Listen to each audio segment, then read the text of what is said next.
How to Stop Brexit and Make Britain Great Again by Nick Clegg.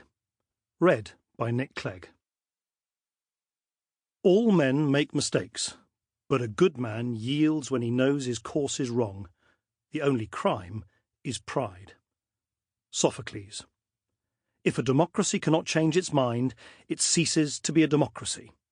David Davis, MP, Secretary of State for Exiting the European Union. Introduction. This book will explain why it makes sense for us as a nation to change the decision we took on the 23rd of June 2016 to leave the European Union. It will then explain how we can do so. It starts from the premise that in a free democracy we are entitled to change our minds. We do this every day in our lives, from taking the wrong turning in a car to accepting the wrong job or ending a failing relationship. We all make mistakes all the time, and we correct them. To err and then change course is human. By contrast, an inability to change course is a restriction of liberty.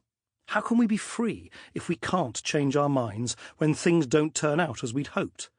There is nothing wrong with revisiting a decision if its consequences don't match the promises made by those who advocated it. As John Maynard Keynes famously declared, "When the facts change, I change my mind." And the facts surrounding Brexit are radically different from the expectations raised by those who advocated it. So we have every right to change our minds.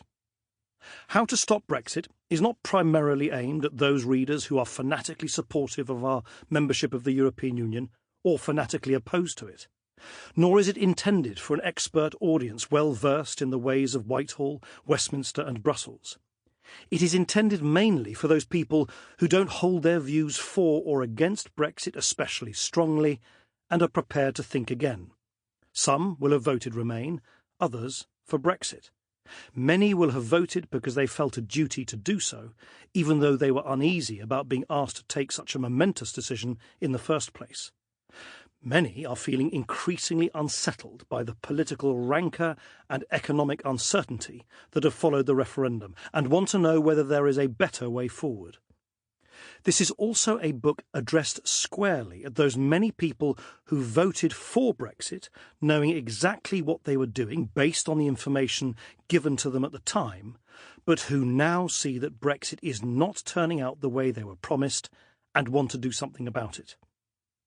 Whichever of these readers you might be, I want to persuade you that you have every right to think again about what we did in 2016. To take back control of your own future and to change course to restore certainty and stability to our country. If this was little more than a book about the nightmare before Brexit, then it would plunge me, and you, no doubt, into a state of despair. Instead, over the following pages, I want to lift the mood. I will explain why, in view of political developments in the European Union and here in the United Kingdom, there is a clear route to Britain changing its mind and putting Brexit on hold. But I want to go further still. This book proposes a number of actions that all of us in all walks of life can take if we want this country to alter course. If enough people were to take these actions and stick to them, then I am sure that Brexit could be stopped. Whether you voted Remain or Leave or not at all on the 23rd of June, How to Stop Brexit will give you a newfound determination to challenge the anger, vitriol and pessimism that have engulfed our country in the wake of the Brexit vote. Once you finish listening to the final page, you will, I hope, feel emboldened and confident that we can take a better decision about the future of our country. You can stop Brexit. You can help lead Britain towards a new, settled status within a reformed European Union. You can reject the debilitating and poisonous politics of Westminster. You can help give our young people what they crave, an open-minded and open-hearted Britain. You can help Britain be a leader in Europe and the world again. In short, to borrow a well-worn phrase, you can help make Britain great again. There is a silver lining to Brexit. At the English Channel's narrowest point, just over 18 nautical miles separate Shakespeare Sample complete. Ready to continue?